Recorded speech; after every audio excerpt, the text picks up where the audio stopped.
It ravaged anything in its path. Swathes of the Greek hillside erased, and with it, the lives it struck. Hope, too, is dying here. The family of 88-year-old Angeliki Yiannopoulou have just heard the worst, that she was the 80th person killed by the wildfires. Her charred remains were discovered in her home.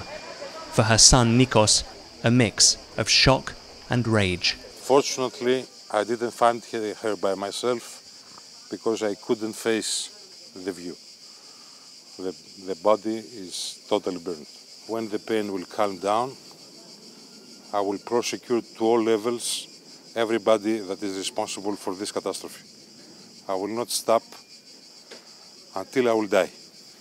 It's still not known how the spark was lit, but the gale force winds meant the flames galloped down the mountains. Dozens are still missing, and almost 200 were injured. Like Susan Stefos from Britain. Minutes after seeing the flames in the distance, they were at her home. She ran through them, burning her arms.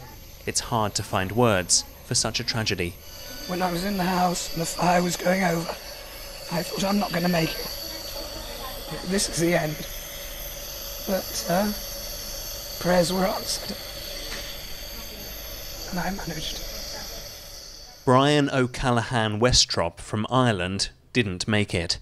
He was on honeymoon here with his wife Zoe after marrying last Thursday. Happiness crushed. The streets of Mati are like a burnt-out ghost town. The scorched shells are all that remain of family homes. Some still bear the trace of the inferno. For the engineers, the task of assessing what can still stand and what must be torn down. Dora Matsia says it's as if an earthquake struck. Just the feeling of walking along in a place that I knew it was full of green and trees and all these things is very, very difficult, and I have to cope with people who have psychological problems right now. It's quite difficult for everyone. Go on the water. Volunteer lifeguards scour the coast for any sign of life or death. Hundreds of people were rescued as they ran into the sea to escape the flames. They pass a group still searching for any sign of their relatives, an encouragement from the water to keep going.